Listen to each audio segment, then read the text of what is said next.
নমস্কার, আমি বিশ্ব মজুমদার সোজা সাপটা নিয়ে এসেছি আপনাদের কাছে। আজ আমার সোজা সাপটায় চার বিশিষ্ট অতিথি। এই চারজনই পাহাড়ের অর্থাৎ দার্জিলিং পাহাড়ের মহারথী। এই চারজনের উপরই নির্ভর করছে ভবিষ্যৎ রাজনীতির পাহাড়ে কোন দিকে বাঁক নেবে।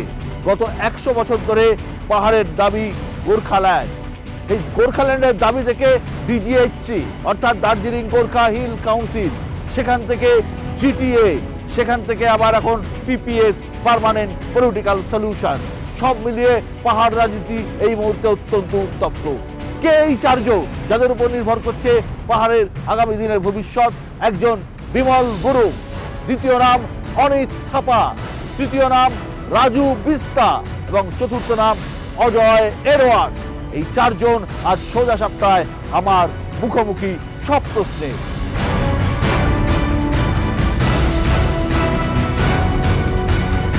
राजू जी, पहला प्रश्न है, जो क्या लग रहा है इस बार चुनाव में? पूरा नॉर्थ बंगाल और पश्चिम बंगाल प्रधानमंत्री मोदी जी के साथ है और पिछले 10 साल में जिस तरह के काम प्रधानमंत्री जी के नेतृत्व में हुए हैं, ये अपने आप में ऐतिहासिक है। और पश्चिम बंगाल में जो 15 साल से तृणमूल कांग्रेस की सरकार चल रही है और जितना इन्होंने जनता को ठगा है, अब जनता जान चुकी है। एकमात्र विकल्प है जो पश्चिम बंगाल को बचा सकता है, वो भारतीय जनता पार्टी और नरेंद्र भाई मोदी हैं। और पश्चिम बंगाल की जनता, और ख़ास करके अगर आप नॉर्थ बंगाल में, मैं नॉर्थ बंगाल की बात करूं, तो 8 के 8 सीट भारतीय जनता पार्टी जीत रही है। दार्जिलिंग पिछली बार 4 लाख मतों से भारतीय जनता पार्टी जीती थी, इस बार मैं 5 लाख वोटों से जीतूंगा। ऐसा कॉन्फिडेंस कहाँ से आ रहा है? ये आत्मविश्वास मुझे जनता से मिलता है, क्योंकि मैं जनता के बीच में 5 साल रहा हूँ। और मेरा चुनाव प्रचार अभी मैंने शुरू नहीं किया, क्योंकि मैंने 5 साल पहले ही स्टार्ट कर दिया था। द मोमेंट मैं एमपी बना, तब से ही मैं चुनाव प्रचार में हूँ और जनता के लिए सेवा कर रहा हूँ। और मैं आभारी हूँ दार्जिलिंग की जनता का, प्रधानमंत्री जी का, पार्टी का, संगठन का। उन्होंने मुझे एक और मौका दिया और 5 साल और पूरे मन से जनता की सेवा करूँगा। राजू जी, ये मौका लग रहा था जो आपको मिल सकता, भी नहीं मिल सकता, फिर भी आपको मिल गया। आप पहले बीजेपी का कैंडिडेट हो जो दूसरा बार रिपीट हो रहा है, क्योंकि इसके पहले जसवंत सिंह आया चला गया, उसके बाद आलूवाला जी आया चला गया। इस बार भी ऐसा माहौल बना था। यही तो खूबसूरती है भारतीय जनता पार्टी की, क्योंकि यहाँ ममता और उनको भतीजे बैठ के तय नहीं करते। और हमारी पार्टी परिवारवाद की पार्टी नहीं है कि इसके बाद इसको मिलना, इसके बाद उसको मिलना। मतलब अगला हमारा राष्ट्रीय अध्यक्ष जी कौन होंगे ये किसी को पता नहीं होता, अगला हमारा कैंडिडेट कौन होगा ये किसी को पता नहीं होता। ये भारतीय जनता पार्टी की खासियत है, यही हमारी ताकत भी है। और आज अगर टीएमसी का कैंडिडेट चुनना होता, उनके अपने पैरामीटर रहते हैं, क्योंकि वो परिवार में उनको फिट करना पड़ता है। हमारे यहाँ अलग होता है। और दूसरी हमारी पार्टी की खासियत है, यहाँ पे हम अपने लिए कुछ नहीं तय करते, हमारे नेतृत्व हमारे लिए तय करते हैं। और जैसा आदेश मिलता है, एक सामान्य कार्यकर्ता की तरह हम सब लोग उस काम में जुट जाते हैं। ये सही है। हम राजनीति में जनरली टीएमसी से आप पूछोगे, 2 चीज के लिए राजनीति में रहते हैं। एक पैसा यानी भ्रष्टाचार के लिए, दूसरा पावर के लिए। और हम राजनीति में पावर या पैसे के लिए नहीं है, हम जनता की सेवा के लिए राजनीति। ये तो सब पॉलिटिशियन बोलते हैं जनता की सेवा के लिए, वो तो सही है। वो बोलते कुछ और है, करते कुछ और है। हम जो बोलते हैं करते भी वही है। राजू जी, ये आप पहला यहाँ का बीजेपी का पहला एमपी था जसवंत सिन्हा जी, दूसरा बात नहीं दिया उनको। उसके बाद आलूवाला जी, उनको भी नहीं दिया। आप काम के लिए काम किया, इसलिए आपको मिला है टिकट।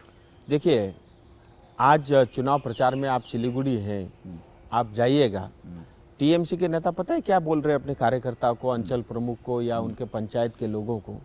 बोला, आप ये बूथ जिता दो, हम आपको बाइक देंगे। यानी हमारा स्वाभिमान वो एक बाइक में खरीदना चाहते हैं। और पता है भारतीय जनता पार्टी का कार्यकर्ता या सांसद या नेता क्या बोलता है? आप वोट दो मोदी जी को, हम हर घर जल देंगे। आप वोट दो मोदी जी को, हम 5 किलो राशन हर महीना देंगे। आप वोट दो मोदी जी को, हम प्रधानमंत्री ग्राम सड़क योजना के अंतर्गत पक्की सड़क बनाएंगे। आप वोट दो, युवाओं को हम रोजगार देंगे। आप वोट दो, आपका आने वाला भविष्य अच्छा होगा। आप वोट दो, बंगाल ताकतवर बनेगा। आप भारतीय जनता पार्टी को वोट दो, देश ताकतवर बनेगा। आप वोट दो, हमारा समाज ताकतवर बनेगा। ये हमारा प्रचार का तरीका है। लेकिन टीएमसी कहता है आप बूथ जिता दो, हम आपको बाइक देंगे। तो इससे आपको साफ पता चलता है। और जहाँ तक आपने बताया, हमारे यहाँ बहुत सारे पैरामीटर्स रहते हैं। संगठन है, संगठन के साथ साथ परफॉर्मेंस है, और उसके अलावा जो है हमारा नेतृत्व, जैसा मैंने बताया, हम सब के लिए क्या करना वो तय करता है। तो वो बहुत ज़्यादा उसमें नहीं पड़ता। तो सही है राजू जी, ये सरकारी जो तहवील आता है, सरकारी जो पैसा है वो खर्च करने के बाद भी आप पर्सनल कैपेसिटी में आपका जो फाउंडेशन है, आपका जो CSR ये है, बहुत सब काम आप करते हो ना। देखिए, मैं आपको बताऊं ईमानदारी से, आज तक ये सवाल किसी ने नहीं पूछा, आप पहले चैनल हो और आपने पूछा है तो मैं बताऊंगा। मैं पूरे दार्जिलिंग और सिलीगुड़ी क्षेत्र में 200 गांव में वन टीचर स्कूल चलाता हूं, और मैं इसको राजनीति से अलग रखा है। अपने पैसा से? हाँ, अपने पैसे से। 200 गांव के अंदर में रोज 30 बच्चे वहाँ पे, जो 5वीं से लेकर के 8वीं तक के बच्चे पढ़ाई करते हैं, और पढ़ाई यानी ट्यूशन लेते हैं। स्कूल में जो पढ़ते हैं हम उनको और अच्छे से उनको समझाने की कोशिश करते हैं। उसके अलावा उनके संस्कार कैसे हो, उनका व्यवहार कैसा हो, उनका स्वभाव कैसा हो, वो फिट कैसे रहे, वो स्वस्थ कैसे रहे, वो बीमार कैसे नहीं पड़े, मतलब यानी एक मॉरल एजुकेशन से लेकर के स्कूल की पढ़ाई तक मदद करना, और उन बच्चों के माध्यम से उस गांव के अंदर में एक अच्छा वातावरण बने और गांव आदर्श बने। अल्टीमेट लक्ष्य ये है। तो 200 गांव में वो करता हूँ। और इसी तरह जो है, मेरे पास कोई भी आता है, मैं किसी को मना नहीं करता हूँ। और क्योंकि मैं बहुत ज़मीनी कार्य करता हूँ। मेरी माँ, मुझे अभी भी याद है, बचपन में साग सब्जी बाजार से लेकर के आती थी, वो बेचती थी, और उसमें से 20 रुपये 15 रुपये जो कमाई होती थी, उससे मेरे परिवार चलता था। सो मैंने वो जीवन की तकलीफ़ें देखी है, और आज मुझे कोई कष्ट में तकलीफ में दिखता है, मेरे पास सब जो कुछ भी रहता है, मैं कोशिश करता हूँ सब कुछ उसको दे दूँ।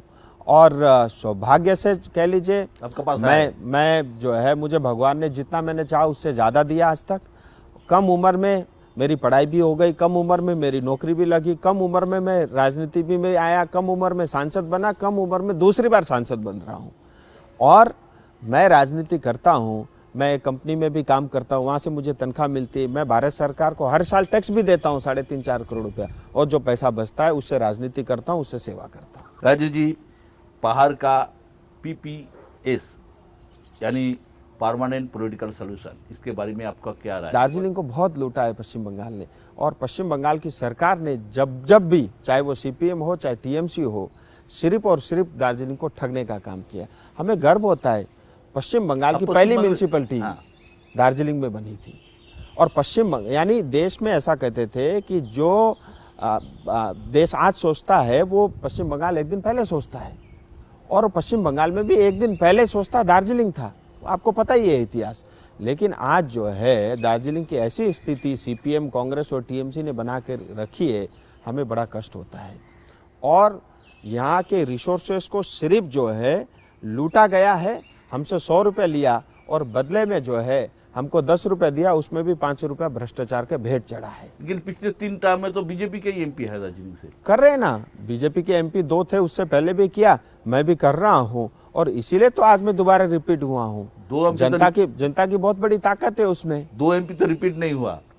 मैं उस पर नहीं टिप्पणी करना चाहूँगा। वो बहुत सुलझे हुए बड़े नेता थे, और वो हमारे लिए आदरणीय है, और उनसे हम प्रेरणा भी लेते हैं, जीवन में आगे भी लेते रहेंगे।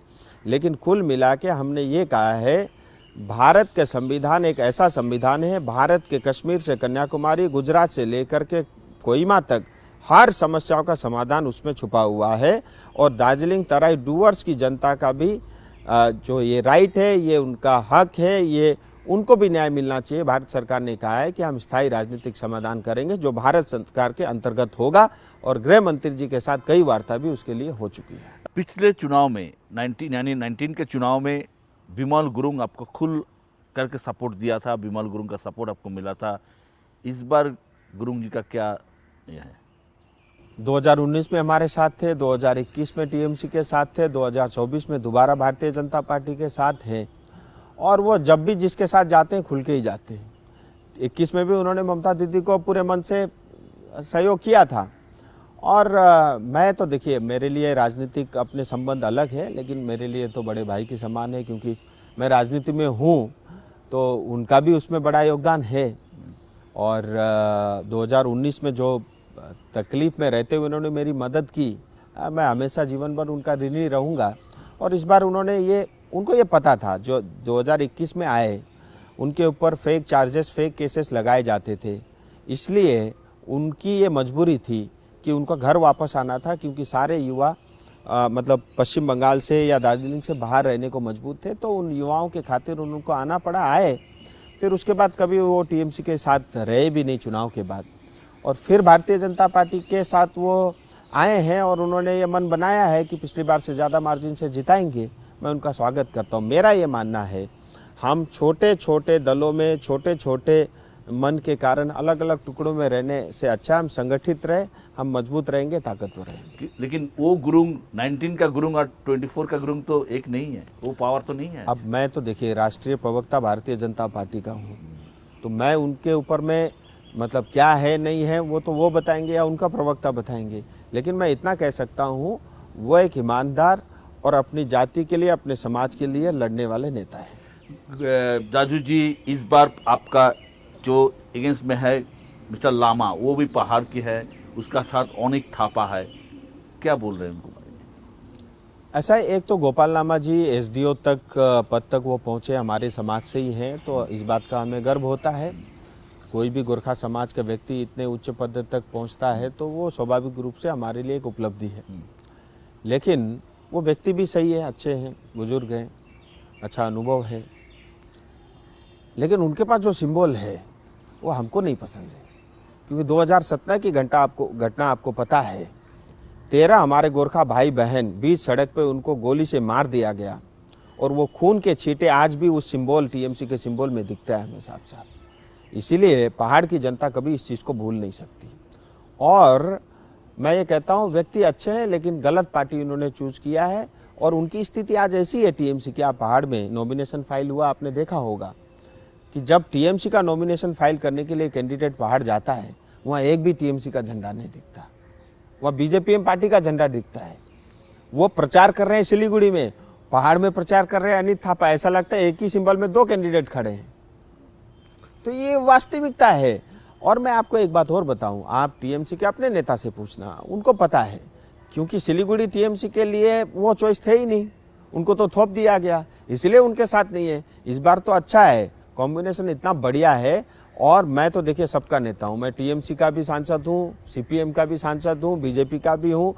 30 लाख की जो हमारी जनता है, मैं सबका सांसद हूँ, सब मेरे परिवार के सदस्य हैं, हम सब एक परिवार की तरह हैं। इसलिए मैं तो सबसे अपील करता हूं, आप भारतीय जनता पार्टी को वोट दें, मोदी जी को वोट दें, और आप देखना इस बार टीएमसी के भी 50% से ज़्यादा कार्यकर्ता और सपोर्टर जो है मोदी जी को वोट दें। आपका खुद का पार्टी का एमएलए विष्णु प्रताप शर्मा, वो आपका अगेंस्ट में है, उसके बारे में आपका क्या है? ऐसा है कि जब लोकसभा का चुनाव होता है, बहुत सारे लोगों को मेंबर ऑफ पार्लियामेंट बनना होता है, उनकी भी इच्छा है, तो मेरी उनको शुभकामनाएँ हैं।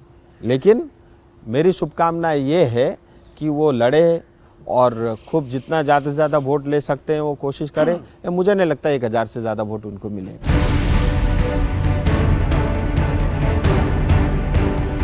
পাহাড়ের রাজনীতিতে ফের প্রাসঙ্গিক বিমল গুরুং খোলাখুলি সাপোর্ট করছেন বিজেপির রাজু বিস্তাকে। কি বলছেন গুরুং, চলুন শুনে নি সিংমারিতে তার পার্টি অফিসে গুরুংয়ের মুখ থেকে সোজা সাপটা।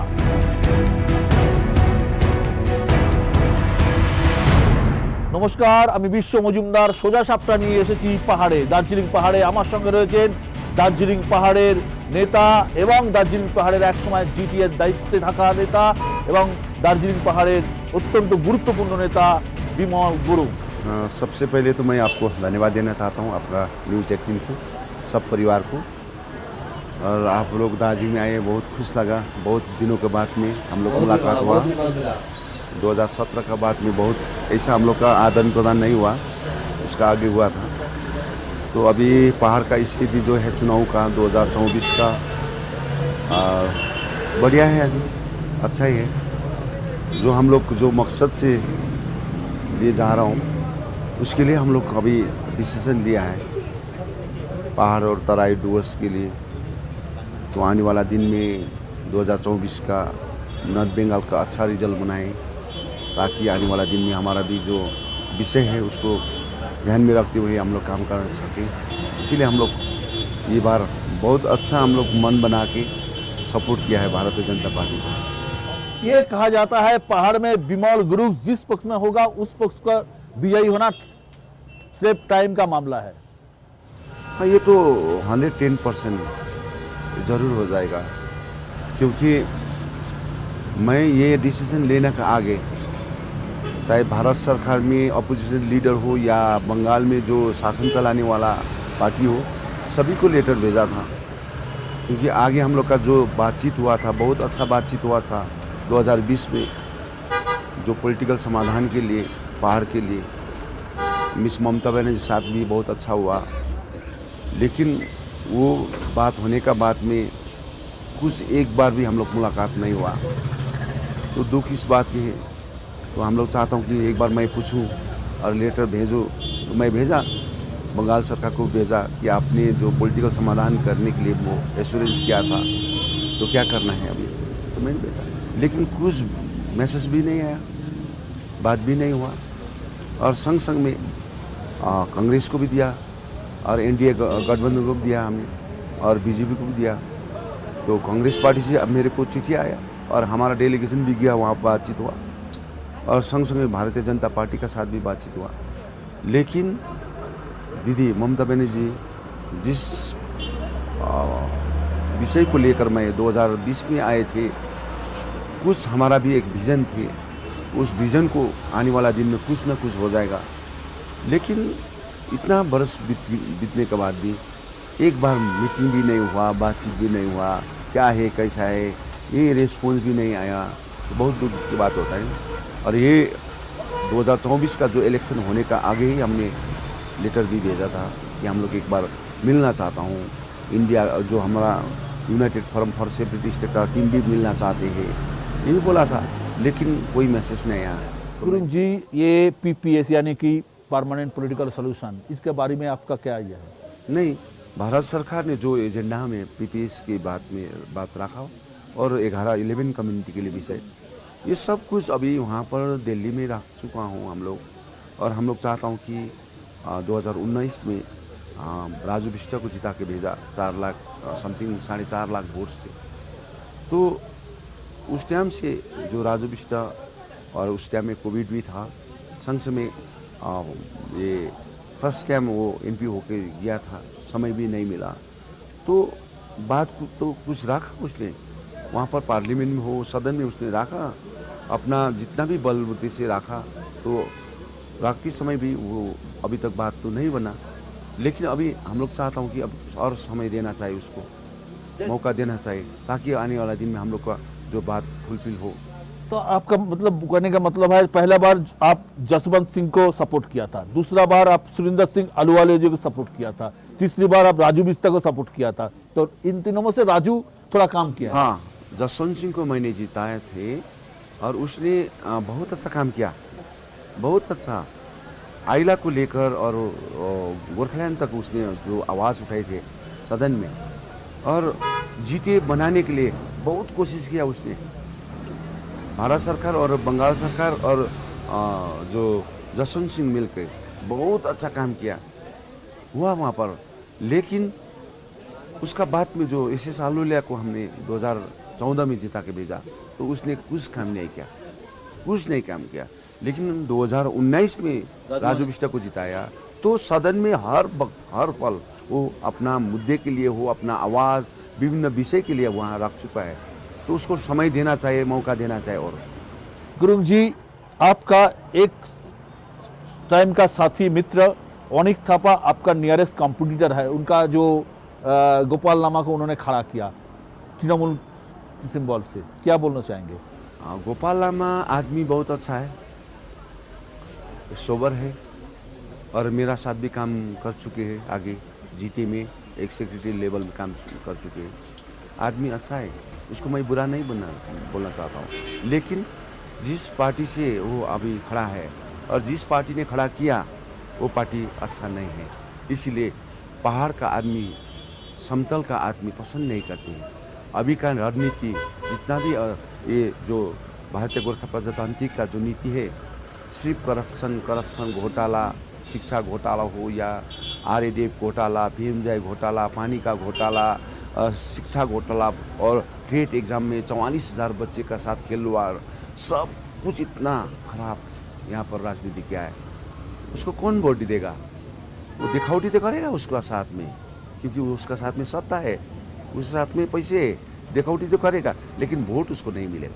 लेकिन ऐसे अनित कैसे जीत गया? अनित को पहाड़ को अभी जीटीए का देखिए, उसको 25% वोट मिला और अभी जितना भी पंचायत वो अभी उसने बोल रहा है ना, हम सब पंचायत में जीत कर बैठा हुआ, सब खरीद के जो अभी अजय एडवर्ड का पार्टी के जितना भी पंचायत मेंबर हो समिति को खरीद के और जो दार्जिलिंग म्यूनसिपैलिटी भंग किया पैसे में खरीद के सब किया और सभासद किन के, सब तो ऐसा हुआ है ना। नहीं तो 2-4 कमी था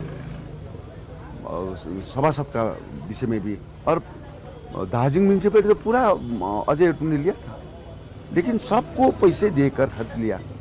तो अपना पार्टी से खुद ही जीत कर नहीं गया ना। अभी पंचायत में जितना भी वोट बनाया है सबको तो डरा धमका के, पुलिस लगा के, पैसे खरीद लेके वो तो काम कर रहा है ना। तो अपना मन से, हृदय से जो भारतीय गोरखा प्रजातंत्र का सपोर्ट में वोट नहीं दिया। बाद में जितना भी यहाँ पर जो ये लोग का जो रणनीति बनाया, जो पैसा विभिन्न सभासद को देकर, संग संग में फ्लैट देकर, स्कॉर्पियो गाड़ी देकर, ऐसा राजनीति को ना, पैसा तो बहुत है ये लोग। कि रणनीति लोकसभा चुनाव में काम पे नहीं आएगा? नहीं आएगा। पंचायत इलेक्शन में जो काम किया सब आदमी को पहचानते हैं, जानते हैं, और ये बार जरूर उसको और 2024 से भी ज़्यादा अच्छा रिजल्ट मिलने वाला। शिक्षा को लेके एक गवर्नमेंट ने आज ही एक एफआईआर किया है, उसमें विनय तमांग का भी नाम है और कुछ लीडरों को, पहाड़ का लीडर को भी नाम है। नहीं, आगे जो सिर्फ दार्जिलिंग पहाड़ में नहीं, बंगाल में जितना भी यहाँ पर शिक्षा में जो घोटाला हुआ और हम लोग का बच्चे लोग का भविष्य के लिए जो इतना खराब किया है, तो लाखों पैसे यहाँ से गए हैं। पैसे एक आदमी का 3.5 लाख, 4 लाख, 5 लाख, 10 लाख, उससे ऊपर गए पैसे। तो वो पैसे कहाँ गया? और वो उठाने वाला आदमी कौन है? वो उठाने वाला विमल गुरुंग है? कौन है वो? सत्ता में कौन थे? वो सत्ता का मेन आदमी लोग कौन थे? और अभी मैं तो वेलकम करना चाहता हूँ सीबीआई को कि सिर्फ इसमें जो शिक्षा विषय में सिर्फ नहीं, तो अभी पानी घोटाला में जो सेंट्रल फंड से आई हुई इतना पानी का स्कीम है, तो उसका घोटाले में भी सीबीआई जांच होना चाहिए। और जितना भी यहाँ पर जो एनआरजीएस का जो स्कीम में जो आगे घोटाला हुआ उसमें भी होना चाहिए।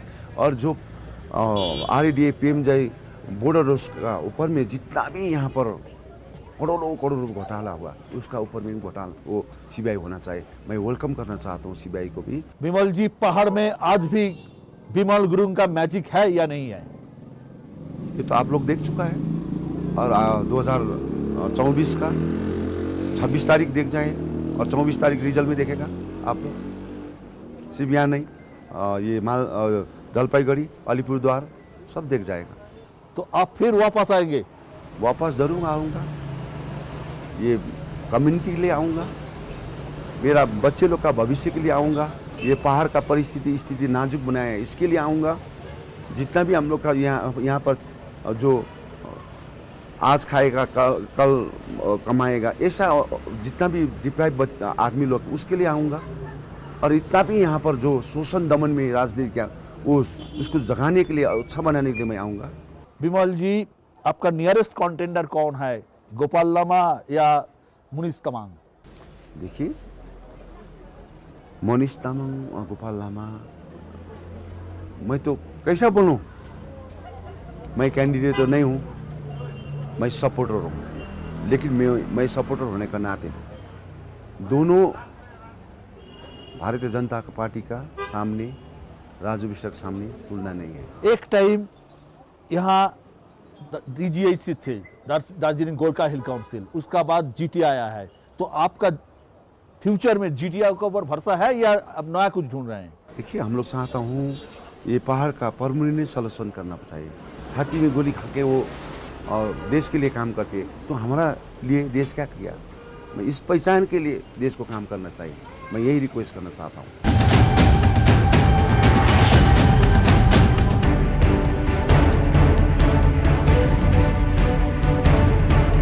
পাহাড়ের রাজনীতিতে ধূমকেতুর মতো উত্থান গ্লেনারিজের মালিক অজয় এডওয়ার্ডসের।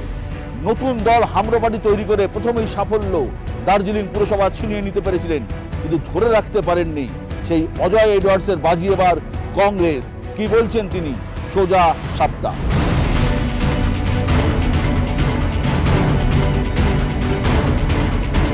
অজয় এডওয়ার্ডস দার্জিলিংয়ে হামরো পার্টির নেতা।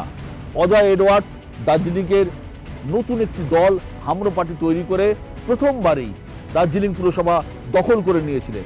যদিও পরবর্তীকালে সেই পুরসভার তার হাত থেকে চলে গেছে, কিন্তু অজয় এডওয়ার্ডস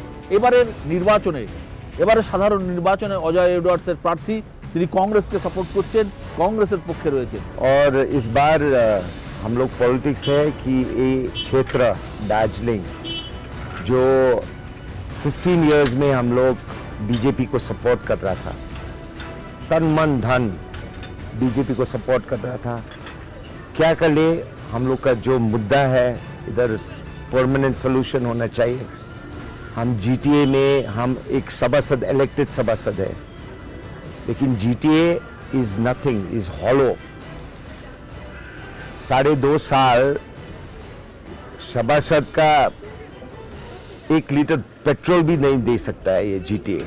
सो ये टाइप का जीटीए जो सभासद को नहीं देख सकता है, जनता को कैसे देखे? सो इसलिए लाल कोठी जो है उसमें एक संवैधानिक प्रॉपर सॉल्यूशन आना चाहिए। और बीजेपी ये वादा कर रहा था 15 इयर्स, लेकिन 15 इयर्स में हर 5 इयर्स इलेक्शन का समय में मोदी जी आके प्राइम मिनिस्टर आके हम लोग को बहुत बड़ा बात करते हैं। गोरखा का सपना मेरा सपना, ये 11 जनजाति को दर्जा मिलेगा।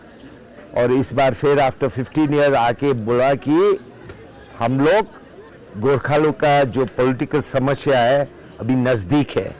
सो कितना जुमलाबाज, कितना झूठ का राजनीति में हम रहे। एक साइड बीजेपी है और एक साइड टीएमसी है जो स्पष्ट कहा है कि डेवलपमेंट आने से इधर मुद्दा गोरखालैंड क्या बाकी सब हट जाएगा। ये टाइप का सोच विचार से ये थर्ड ऑप्शन एक जनता के लिए जो फेडअप हो गया है, बीजेपी का साथ भी फेडअप हो गया है, टीएमसी का साथ भी ये फेडअप हो गया है, एक नया रास्ता हम लोग ढूंढ ले। इसलिए कांग्रेस का साथ नहीं बोल सकता है। इंडिया गठबंधन में हमरो पार्टी एक अंग हो गया। एक गठबंधन में एक पार्टी ज्वाइन किया है। क्यों? क्योंकि जो अभी तक किया 1974 में जब सिद्धार्थ शंकर रे था, उस टाइम भी कांग्रेस का सरकार क्या दिया? हिल डेवलपमेंट दिया, मिरिक लेक उस टाइम बनाया। उसका बाद 86 का DGHC का एक समझौता, उसका बाद एक नोटिफिकेशन आया सेंट्रल गवर्नमेंट, कांग्रेस का नोटिफिकेशन कि Indian Gorkhas are citizens of India. उसके बाद बिमल गुरुंग के समय जीटीए 6 शेड्यूल MOU साइन किया, बिल प्लेस किया, जो भी हुआ कांग्रेस के टाइम में हुआ। सो ये रास्ता जो ब्रिटिश टाइम बनाया है, इसको भी नेशनल हाईवे का दर्जा कांग्रेस दिया है।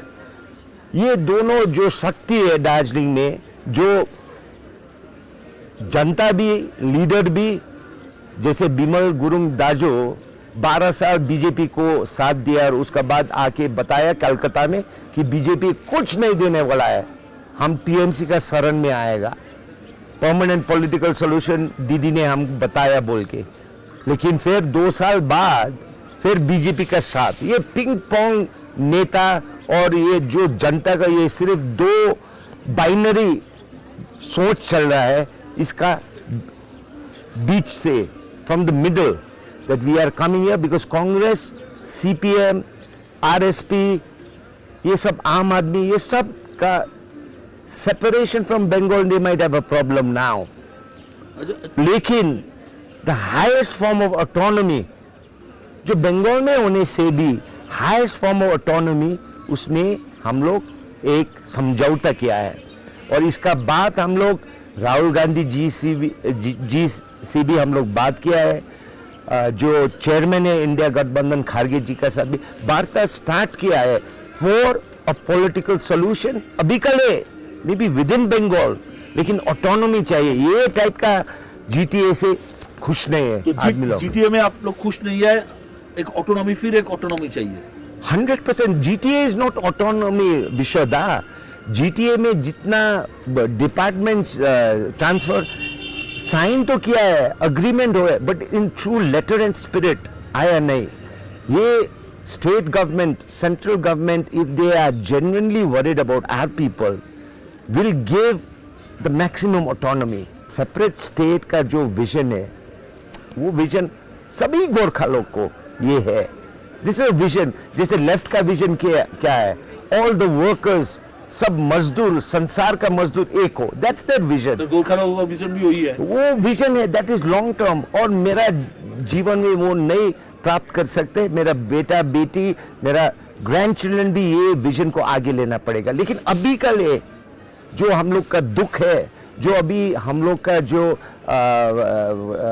ये लैंड राइट्स में हस्तक्षेप हो रहा है, जो तीस्ता, आप लोग वेस्ट बंगाल में है, तीस्ता 604 करोड़ मिल रहा है रुपी टर्म, 604 करोड़ जनरेट हो रहा है। उसका इन्वायरमेंटल डैमेज, उसका अर्थक्वेक्स, सब हम लोग का जाति, हम लोग बेयर करता है। 1 रुपया और 1 यूनिट भी फ्री नहीं मिल रहा है। ये गांधी का देश में, इज दैट जस्टिस? यही से अजय शुरू करते हैं। आप नया पार्टी बनाया, केजरीवाल जैसे आपका पार्टी आके सक्सेस मिल गया, आपका कॉर्पोरेशन मिल गया, जरगिन आपको मिल गया, लेकिन आप रख नहीं पाया, क्यों? Very clear. देखिए, हम लोग 18 सीट्स बहुमत, 32 वार्ड्स में हम लोग 18 सीट्स हासिल किया। So as soon as we got our new municipality, हम लोग सोच लिया है कि there will be no compromise on illegal construction. क्या करे illegal construction? Because this is seismic zone 5, earthquake seismic zone 5. इधर जो टाइप का illegal construction हो रहा है, you know, the Bengal Municipality Act states ये 11.5, that is ground plus 3 floors होना चाहिए। देखिए 7 floors, 8 floors, 9 floors. So we said no illegal construction has to happen in our time. So हम लोग demolish किया, कोर्ट में जाके as per municipality act demolish start किया। ये जो लैंड माफियाज है 2-3 ठो, जो अनीत का शरण में है, जो अनीत थापा टीएमसी का शरण में है, ये हम लोग को क्या किया, they came to offer us money, came to offer chairman money कि 1 फ्लोर हमको दीजिए, 40 lakhs हम लोग घूस देगा। When we said no, they made a corpus of 4-5 crores and they bought 8 of our councillors. Politics में हम ऐसे like I am maybe not experienced, हम मेरा थोड़ा idealism है। तो लेसन है आपके लिए? लेसन है, लेकिन we will not give up नहीं करेगा। ये लेसन लेके आगे कैसे बढ़ेंगे?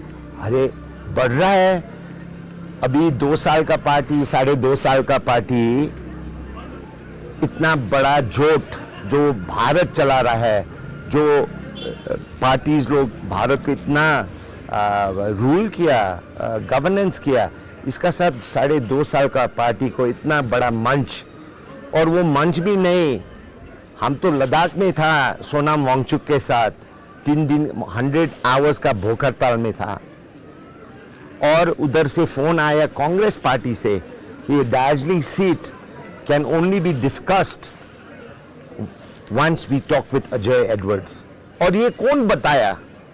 वो जो मेन का जनरल सेक्रेटरी जो कांग्रेस पार्टी का, और प्रियंका गांधी तक ये बताया कि अजय एडवर्ड जो नॉर्थ ईस्ट में, मणिपुर में राहुल गांधी के साथ था, उसके साथ एक बात करो। So this is progress. अभी अनित थापा दाजू का कॉन्टैक्ट क्या है दिल्ली में, जातीय मुद्दा में क्या करेगा? अनित थापा दाजू का contact point of contact is mister Arup Biswas in Calcutta, उसका बाद नहीं है। बिमल गुरुंग जी का क्या है, ये छोटा पार्टी का एक हाई टेबल मिल रहा है दिल्ली में, हाई टेबल मिल रहा है जो हम लोग का जाति का ये मांग आगे रखे। अजय जी, आपका फ्यूचर का विजन क्या है? फ्यूचर का विजन वेरी क्लियर। देखिए 40 इयर्स सुभाष घिसिंग का टाइम में, बिमल दाजू का टाइम में हम लोग का ये मुद्दा का मांग सिर्फ ये कालिम्पोंग कर्शन मिरिक सिर्फ हिल्स में होता था, और वो मुद्दा के साथ इधर का नेता लोग शेर बनता था, शेर, लेकिन सिर्फ पहाड़ में। इधर नौटंकी बाज बहुत हो गया, जीएल नंबर प्लेट डालने बोलता था, सो इधर जीएल नंबर प्लेट, लेकिन ये नेता लोग सुकना सिलगुड़ी के आगे जीएल नंबर प्लेट निकाल के वेस्ट बंगाल नंबर प्लेट डालता था, ये टाइप का duality. So this time for the first time we have national Bengal parties, जो सीपीएम हो, जो आरएसपी हो, जो कांग्रेस हो, that we have agreed on autonomy for our people. क्या कर ले? You are a Bengali, I am a Gorkha. Do you not want Darjeeling to prosper? Do you not want Darjeeling to have special laws for our people? अरे बंगाल का साथ हम लोग है, लेकिन गवर्नमेंट धोती भेजने से इधर होगा, साइकिल इधर पहाड़ में बांधने से होगा। हम लोग का उद्बस, हम लोग का culture is different. We want political respect. ये नहीं है कि हम लोग बंगालीज और बंगाल के साथ हम लोग रुष्टा है और we want to separate, we want to find a middle path. और हमको लगता है even TMC, even Mamata Banerjee will understand what we are saying. Separation of Bengal, ठीक है, आप लोग का बंगालीज का एक सेंटिमेंट्स है, बांग्लादेश का टाइम में सेपरेशन, इस टाइम पे Gorkhaland, no, right now that is a vision long term. लेकिन अभी का ले, I respect that you don't want Bengal to be divided. तो ये जो चुनाव है, चुनाव जो आ रहा है, इस चुनाव में राजू बिस्ता फिर खड़ा हो गया दार्जिलिंग में। बीजेपी लास्ट 3 टर्म्स जो एमपी था, पहले जसवंत सिंह, उसके बाद सुरेंद्र सिंह अहलूवालिया, उसके बाद राजू बिस्ता, 3 बार चेंज करके आया। इस बार दोबारा राजू बिस्ता को दे दिया। राजू बिस्ता आ गया, क्या करे, स्पष्ट है। देखिए हर्षवर्धन फाइनलाइज हुआ था, I think he was a better candidate if you ask me, okay, because of his reach. लेकिन राजू बिस्ता ये टिकट के लिए इतना शाम दाम दंड भेंट क्या कर ले? व्हाई डू यू थिंक ये गोरखा लोग का मांग कर ले? नो, मेगा प्रोजेक्ट्स हो रहा है ये दार्जिलिंग कॉन्स्टिट्यूएंसी में। एयरपोर्ट बन रहा है बागडोगरा में, एलिवेटेड हाईवे बन रहा है 1100 करोड़, कोऑर्डिनेशन ब्रिज हो रहा है, ये जो 40,000 करोड़ का जो रेलवेज बन रहा है सिक्किम के, 98% इज इन दार्जिलिंग कॉन्स्टिट्यूएंसी। इसका ये जो शाम दाम दंड भेद लेकर ये टिकट हासिल किया, this is not for our people, this is not when our people से ये राजू बिस्टा गोरखा का क्या करेगा, कुछ नहीं करेगा। इसका सब ये बिजनेसेस में एक हाथ है, जो उसका मल्टीनेशनल कंपनी जो उसका एमडी है, इसका देखिए 5 इयर्स में इसका सेल्स कितना बढ़ गया, क्वाड्रुपल हो गया। इसका एनएससी बीएससी में इसका स्टॉक प्राइस कितना गया, इसका सेल्स कितना गया। और ये जो रेलवे कर रहा है, ये एयरपोर्ट कर रहा है, इलेक्ट्रिफिकेशन कौन सा कंपनी कर रहा है? गोपाल लामा, मुश्किल, sorry, Gopal Lama is not even in the running, क्योंकि the truth of the matter is people do not vote for TMC. कल बीजेपी पे बंगाल सरकार बनाने से are people will not vote for BJP. देखिए, आई नो आप लोग का सेंटिमेंट्स विद दार्जिलिंग है, रोमांटिक, सिद्धार्थ शंकर रे, you know, you have those vision of coming here for a honeymoon. I respect that. I as a citizen of Darjeeling respect that. I also respect Bengal Vibhajan nahi hone. I respect that.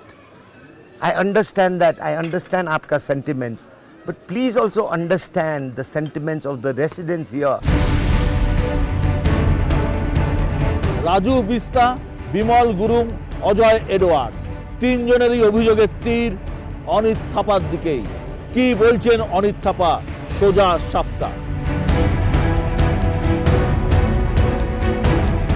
देखिए इस बार चुनाव में जैसे देश में भी विकास का vote होता है, स्टेट में भी विकास का वोट होता है, इस बार पहाड़ में भी विकास का वोट होगा। बहुत साल से पहाड़ एक मूवमेंट में घुसला हुआ था और बीजेपी गवर्नमेंट ने हम लोगों को बहुत फेक प्रॉमिस दिया था, लेकिन इस बार हम लोगों ने बहुत संघर्ष किया। आप लोग सबको मालूम है कि इतना संघर्ष किया। 2017 से मैं गवर्नमेंट के साथ, मैडम के साथ मिलकर मैं काम करने शुरू हुआ और डेवलपमेंट विकास भी बहुत हुआ। तो आदमी लोगों को उस 7-8 साल में मैं बहुत रियलिटी पॉलिटिक्स में आ गया। सो अभी पहाड़ विकास की तरफ जा रहा है, प्रगति की तरफ जा रहा है, शांति के मार्ग में जा रहा है। इस बार पहाड़ को मतलब पहाड़ उसी विकास में वोट देगा। अनित, इस बार जो 4 कॉर्नर फाइट हो रहा है, जो टीएमसी का कैंडिडेट है वो तो टीएमसी का कैंडिडेट सिंबल में है, लेकिन कैंडिडेट तो आपका ही है, तो इसका जिताने का जिम्मेदारी भी आपका ऊपर। देखिए ये बीजेपी पार्टी का कैंडिडेट है। मैं अभी भी, मैं कल भी मेरा पब्लिक मीटिंग में बोल रहा हूँ कि मैं ममता बनर्जी को धन्यवाद देता हूँ कि एटलीस्ट हमारा बीजेपी पार्टी का गोरखा कैंडिडेट को टीएमसी को सिंबल मिला, और टीएमसी को सिंबल तो नहीं, वोट भी मिल रहा है हम लोग को। सो गोरखा को जिताने के लिए टीएमसी को सिंबल मिल रहा है। हम लोग बंगाली कम्युनिटी को वोट मिल रहा है, सिलगुड़ी का आदिवासी कम्युनिटी को वोट मिल रहा है, राजवंशी कम्युनिटी को वोट मिल रहा है, सिलगुड़ी का मारवाड़ी का वोट मिल रहा है। सो ये टीएमसी का सिंबल और हम लोगों को जो भी मतलब वोट भी मिल रहा है, हम लोग अभी गोरखा लोगों को लिए एक बड़ा मतलब प्राइड है ये जो ममता बनर्जी हम लोगों को दे रहा है, उन लोगों का पूरा चीज़ हम लोगों को दे रहा है। सो इससे बड़ा बात कुछ नहीं। इसीलिए हम लोग पहाड़ बेचे को मैं बार बार अपील कर रहा हूँ कि इस बार हम लोग पहाड़ में कुछ गड़बड़ है तो गोरखा ने गोरखा को हराना का एक सिंबॉलिक मैसेज आता है। सो इस बार गोरखा लोगों को पक्का वोट देगा पहाड़। तो इस चुनाव में, इस क्षेत्र में, इस कॉन्स्टिट्यूशन में कैंडिडेट से गोपाल नामा है, कैंडिडेट अनित थापा भी है। देखिए कैंडिडेट अभी पहाड़ का हर आदमी है, क्योंकि इस वोट गोपाल नामा के लिए नहीं, अनित थापा के लिए नहीं, पहाड़ का विकास के लिए। सो पहाड़ का हर आदमी का गोपाल नामा ये, पहाड़ का हर आदमी कैंडिडेट ये, क्योंकि पहाड़ का भविष्य का बात है ये। अनित, ये बीजेपी लोग बोल रहे हैं अगर फिर इलेक्शन चुनाव में जीत जाएगा तो पहाड़ में पीपीएस यानी कि परमानेंट पॉलिटिकल सॉल्यूशन का बात कर रहे हैं। देखिए एक्चुअली बीजेपी भी नहीं बोल रहा है, ये इधर का जब टिकट मिलकर आता ना वो लोग बोलता है। बीजेपी गवर्नमेंट ने अभी तक गोरखालैंड दूंगा कहाँ बोला है, कहाँ लिखा है? ना मैनिफेस्टो में लिखा है, ना उन लोगों ने बोला है। उन लोगों ने भी कमिट नहीं किया कुछ भी दूंगा बोल के, लेकिन जो टिकट लेकर आता है इन लोगों को गोरखालैंड बोलने से वोट मिलता है बोल के एक ड्रीम थॉट प्रोसेस पहले था, उसी हिसाब से अभी भी ये बोल रहा है। लेकिन पहाड़ वाली को मालूम है कि कुछ भी मिलने वाला नहीं है। जो है जीटीए इसको थोड़ा और स्ट्रांग बनाना है हम लोगों को, और व्यवस्थित ढंग से बनाना है और सिस्टमेटिक बनाना है। अब मालूम हो चुका है ये सब चीज़। तो इसीलिए जो बोल रहा है पीपीएस परमानेंट पॉलिटिकल सॉल्यूशन क्या है, किसको मालूम नहीं है। उन लोगों का कहना है अनित थापा अपना मसल पावर, मनी पावर और पुलिस का पावर से ये चुनाव जीत गया। देखिए अनित थापा ऐसा चीज़ ही नहीं कि जब देखिए पूरा देश में दंगा होता है, लेकिन पहाड़ में अभी भी फेस्टिवल तरह हो रहा है, गाना बजता है, मतलब एक फेस्टिवल का तरह रिलेशन होता है। जहाँ जहाँ पब्लिक मीटिंग हो रहा है कहाँ डिस्टर्ब हुआ हम लोगों ने। मैं मसल पावर तो बिलीव ही नहीं करता हूँ। मसल पावर करता जब गवर्नमेंट साथ मिला था, हमारा सब फैसिलिटी हमको गवर्नमेंट ने दिया था, लेकिन फैसिलिटी गवर्नमेंट को हमको क्यों दिया कि पब्लिक को सर्व करने के लिए। मैं अपोजिशन को भी कभी भी, मैं जब मैं चेयर में हूँ अभी, कभी भी किसी को मैं नाराज़गी नहीं, कभी भी जो भी आता है हमको उसको कुछ ना कुछ करके ही पठाता हूँ। तो मेरा मेंटालिटी नहीं, पहाड़ में जो मेंटालिटी था मसल पावर का, मनी पावर का, फोर्स पावर का, उससे नहीं होगा। हम लोगों ने समझा ये चीज़। सो अभी पहाड़ में शांत है, विकासित है। ये मतलब आप पंचायत इलेक्शन में देखा एक भी कहीं झमेला हुआ, कहीं भी नहीं हुआ। तो अभी तक जितना इलेक्शन कैंपेन चल रहा है, स्लोगन चल रहा है, कहाँ झमेला हो रहा है, और आगे में भी नहीं होगा। ये मतलब ये तो मैं गारंटी रहता हूँ कि पहाड़ में झमेला नहीं। जो भी झमेला करने के मूड में आता हूँ मैं उसको रोकता हूँ, डिपेंड करता हूँ पक्का। वो मेरा ड्यूटी है कि पहाड़ को बचाना है। अनित भाई, ये विमल गुरुंग से हम मिले थे, राजू बिस्तर से मिले थे, वो लोग बोल रहे हैं अनित थापा भ्रष्टाचार में डूबे हुए हैं, बहुत पैसा कमा रहा है और दार्जिलिंग में इलीगल कंस्ट्रक्शन देके सब कुछ अनित थापा पूरा इलीगल काम में डूबा है। देखिए अनित थापा इलीगलिटी को बचाने के लिए आया है, क्योंकि पहले अनित थापा करसंग का लीडर था। करसंग में जाकर देखिए ना कौन सा बड़ा बिल्डिंग है। मैं पूरा पहाड़ को राज नहीं करता था, बस करसंग में मैं लीडरशिप करता था। जाइए करसंग म्यूनसिपलिटी देखिए, कहाँ 5 ताला बिल्डिंग है, एक भी नहीं। सो दार्जिलिंग का लीडर विमल था पहले, सो उसने पूरा सिस्टम कोलैप्स कर दिया था। उस सिस्टम को मैं अभी बना रहा हूँ, 1.5 साल तो हो गया मैं जीटीए में आया इलेक्टेड होके। अभी मैं पावर में आने के आगे तो मैं सिंपल आदमी था, मैं हाँ गवर्नमेंट से तो मिलकर काम करता, लेकिन पावर में तो नहीं था। मैं एमएलए जब विधानसभा असेंबली था उस वक्त तो मैं नॉमिनेटेड पावर से भी हटा दिया था हम गवर्नमेंट को, अपने हमको। फिर हमने कुछ भी नहीं बोला, हमारा काम हम करते गया। उसके बाद इलेक्शन हुआ, जीटी इलेक्शन हमने मेजोरिटी पार्ट से जीता था, सब मिलकर ही लड़ा था हमको हराने के लिए मेजोरिटी। उसके बाद क्या स्कूल सर्विस कमीशन हमने बनाया गवर्नमेंट के साथ बैठ के। स्कूल सर्विस कमीशन नहीं था, स्कूल सर्विस कमीशन लगाया। प्राइमरी एजुकेशन ठीक है, हेल्थ सिस्टम ठीक है, वाटर सिस्टम ठीक है। मतलब बहुत 86 से बिगड़ा हुआ पहाड़ 1.5 साल में मैं भी क्या जादूगर होगी सब कुछ ठीक कर दूंगा। लेकिन शांति है, टूरिज्म बढ़ रहा है। अभी टूरिज्म प्रमोट में गांव में ले रहा हूँ। सो अभी होम स्टे इतना आ गया, होम स्टे इतना आया। सो गांव में इकोनॉमिक डेवलप हो रहा है, मेन रिसोर्स इकोनॉमिक है। सो इकोनॉमिक हम लोग स्ट्रांग हो रहा है अभी। आणि तपा पहाड़ में है तो शांति है। अच्छा, कल बिमल गुरु ने एक बात बोल रहा था, जो आपने जो ये आईटी हब का ये किया था, वो तो जो पार्किंग की जगह है वो तो सेंट्रल का प्रोजेक्ट है, ऐसे कैसे कर सकते हैं आप? नहीं, सेंट्रल का प्रोजेक्ट है, स्टेट का प्रोजेक्ट है, पैसा तो घर का ही तो है। देखिए उसने उस वक्त भी ऐसा जगह में कार पार्किंग बनाया, एक कार भी नहीं जाता है। उसका मतलब जहाँ जाने का मुख्य सिस्टम जो टूरिस्ट रास्ता आपको मालूम है, करसंग टूरिस्ट, उधर से भागकर जाकर नीचे थाना में निकलना पड़ता है। सो गाड़ी कहाँ से घुसेगा, चौक हो जाएगा। सो प्रॉपर्टी ऐसे मिसयूज हो गया था। सो फिर मैं स्टेट गवर्नमेंट के बताकर उन लोगों को लाख इंजीनियरिंग टाइम DPR बनाकर करसंग में मोटा मोटी वो पैसा भी सेंक्शन हो गया, 40 करोड़ के ऊपर पैसा सेंक्शन करके वो वर्क ऑर्डर भी हो गया। अब करसंग में IT हब बना, एक बड़ा बात है। लेकिन कार पार्किंग में बना रहा हूँ कि ये करसंग बाजार में हम लोग का बड़ा हॉस्पिटल का प्रोसेस है, उस हॉस्पिटल हम लोग शिफ्ट कर रहा है। वो भी हम लोग को ड्राइंग से उस हॉस्पिटल में 400-500 गाड़ी हटने का कार पार्किंग बन रहा है। अनित, कल हमारा अजय एडवर्ड्स ने बताया उनके जो कॉरपोरेशन था दार्जिलिंग म्यूनिसिपैलिटी, वो आपने तोड़ दिया पैसा दे के। देखिए अजय एडवर्ड एक्चुअली उसका पार्टी का तो अभी तक रजिस्ट्रेशन नहीं हुआ, 5 साल हो गया। हमारा साथ साथ ही पार्टी को स्टैब्लिश किया था। खुद का पार्टी रजिस्ट्रेशन नहीं होगा तो खुद का कैडर कहाँ बिलीव करेगा? तो मैं पॉलिटिकल पार्टी, मेरा पार्टी तो बढ़ाना मेरा धर्म बनता है। सो उसने आपका खुद का कैडर नहीं बचाया, उसका प्रॉब्लम है वो। बीइंग ए पॉलिटिकल लीडर मेरा तो धर्म बनता है कि पूरा पहाड़ी पलटा दूं मैं।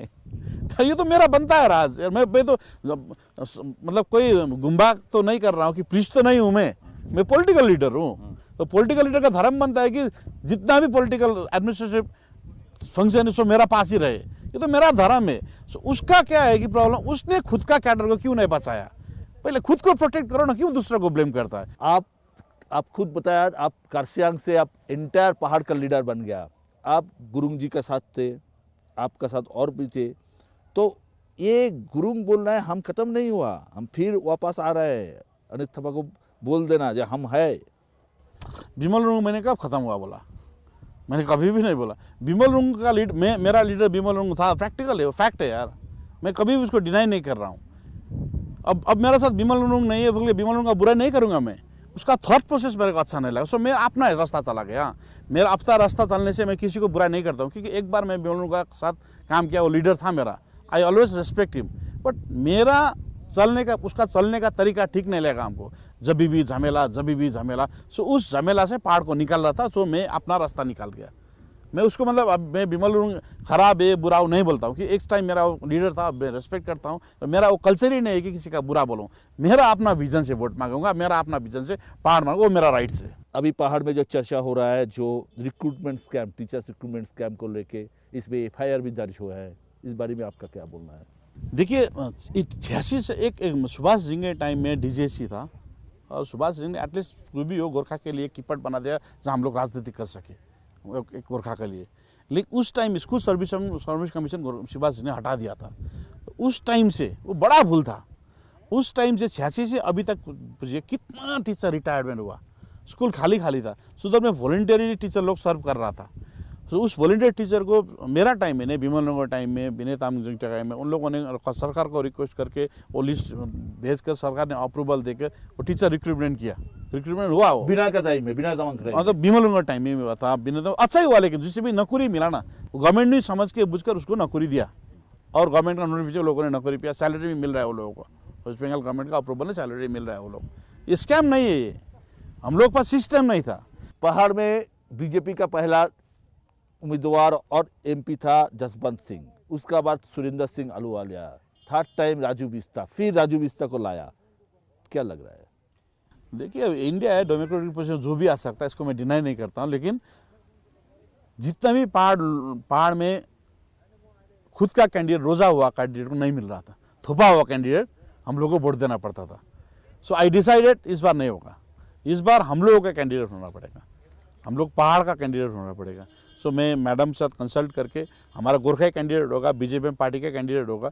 सो मैडम ने भी अग्री किया, हमारा सेंटीमेंट गोरखा सेंटीमेंट को अग्री किया। जब भी मैं एक साथ बताऊं मतलब सीएम मैडम ने गोरखा लोगों के लिए बहुत किया, क्योंकि उसने हमारा रीजनलिज्म को रिस्पेक्ट किया। पंचायत इलेक्शन में हम लोगों को फ्री हैंड देता है लड़ने के लिए, म्यूनसिपल इलेक्शन में फ्री हैंड देता है हमारा ही गोरखा लोग लड़ने के लिए, एमएलए इलेक्शन में फ्री हैंड दिया हमारा ही गोरखा लोग लड़ने के लिए। अभी एमपी में भी देखिए ना, हमारा गोरखा लोगों को लिए उन लोग सिंबल भी दे रहा है और वोट भी दे रहा है, क्योंकि हम लोग इधर में 3 एमएलए है, सिलगुड़ी में 4 एमएलए। सो वोटर नीचे में जाता था, नहीं तो वो लोग से लड़ता था। क्यों गोरखा लोगों को टिकट मिलने से टिकट मिला, बीजेपी पार्टी को गोपाल लामा सर को टिकट टीएमसी पार्टी ने हम लोग को सिंबल भी दिया और वोट भी दे रहा है। उससे बड़ा बात क्या है। और हमारा जो रीजनलिज्म है ना, अभी जो बीजेपी क्या बोल रहा है कि रीजनलिज्म को मासना है, सो मैडम ममता बनर्जी रीजनलिज्म को प्रोटेक्ट कर रहा है। सो इस बार हम लोग पक्का वोट देंगे। राजू बिस्ता का कहना है फिर इस बार वो चुनाव जीतेंगे, क्योंकि वो बहुत कुछ किया है पहाड़ की। वो तो आदमी लोग ही बताएगा बाद में कौन क्या जीतेंगे। अनित भाई, आप कितने कॉन्फिडेंट हो जीतने को? देखिए, मैं तो इस बार 110% कॉन्फिडेंस हूँ। आप लोग भी शायद मेरे से भी आप जर्नलिस्ट लोग जानता है कि आदमी लोग का मूड क्या है।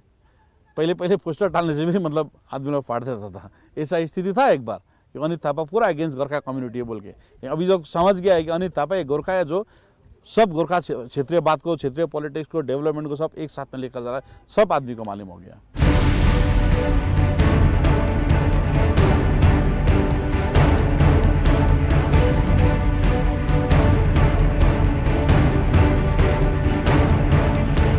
সোজা সাপটায় আমরা শুনলাম পাহাড়ের 4 মহারথী কি বললেন। এই 4 মহারথীর কেউই সরাসরি গোর্খাল্যান্ডের কথা বললেন না, কিন্তু না বললেও গোর্খাল্যান্ড ইস্যু যে এই পিছনে জিমখালা ক্লাবের মতোই পুরনো তা নিয়ে সন্দেহ নেই। গোর্খাল্যান্ড পৃথক রাজ্যের দাবিতে 4 মহারথী কথা না বললেও গোর্খাল্যান্ড ইস্যু যে এবারের লোকসভা নির্বাচনের অন্যতম বড় ইস্যু, ছাইচাপা আগুন, তা নিয়ে কোনো সন্দেহই নেই।